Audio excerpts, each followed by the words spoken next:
Praise the lord. యేసుక్రీస్తు వారి పరిశుద్ధమైన నామంలో మీ అందరికీ వందనాలు, శుభాలు తెలియపరుస్తున్నానండి. నశించిన దానిని వెదకి రక్షించేటువంటి నమ్మదగిన దేవుడు యేసుక్రీస్తు వారండి.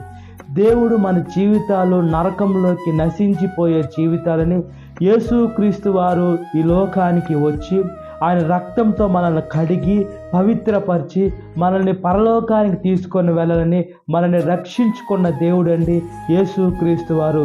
ఈ లోకంలో మనం కాపాడబడాలి అని అంటే యేసుక్రీస్తుని సొంత రక్షకుడిగా అంగీకరిస్తే మాత్రమే దేవుడు రక్షించేటువంటి దేవుడై ఉన్నాడండి. బైబిల్ గ్రంథంలో చూసుకున్నప్పుడు షడ్రకు, మెషకు, అబేద్నెగో ముగ్గురు యవనస్తులు ప్రార్థన చేస్తున్నారు. అక్కడ ఉండేటువంటి రాజు ప్రతిమకు మొక్కలేదని అగ్నిగుండంలో 7 అంతల మంట పెట్టి వేయమన్నప్పుడు వేయాలనుకున్న సైనికులు కాలిపోయారు, కానీ అక్కడ 4వ వ్యక్తి వచ్చి అతన్ని కాపాడాడు. దేవుడు వాళ్ళు నశించకుండా కాపాడారండి. అదేవిధంగా మన బైబిల్ గ్రంథంలో చూసుకున్నప్పుడు దానియేలుని సింహపు బోన్లో నుంచి యేసుక్రీస్తు వారు నశించకుండా కాపాడారు.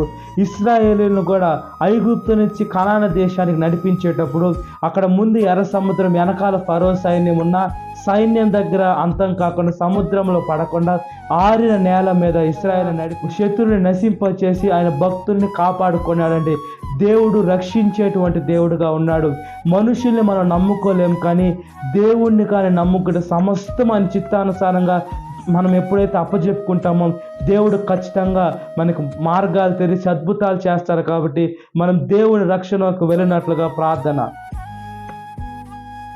మహాపరిశుద్ధాత్మదేవ, మా ప్రియ పరలోకపు తండ్రి, ఈ లోకంలో ఉండేటువంటి పాపమంతా మీరు మోసుకొని వెళ్ళేదానికి ఈ లోకానికి వచ్చి పాపం మీరు భరించి మీ రక్షణ మాకు ఇచ్చారయ్యా. మమ్మల్ని రక్షిస్తున్న దేవా మీకు స్తుతులు స్తోత్రాలు. మీ కబంధ హస్తాలతో మమ్మల్ని సృష్టించిన దేవా స్తుతులు స్తోత్రాలు. మొదటగా మీరు మమ్మల్ని ప్రేమించారు, రెండోసారి మేము మిమ్మల్ని ప్రేమించేటట్టు చేసిన దేవా మీకు స్తుతులు స్తోత్రాలు చెల్లిస్తున్నామయ్యా. మీ వాక్యము మా పాదముకు దీపము, మా త్రోవకు వెలుగై ఉందయ్యా.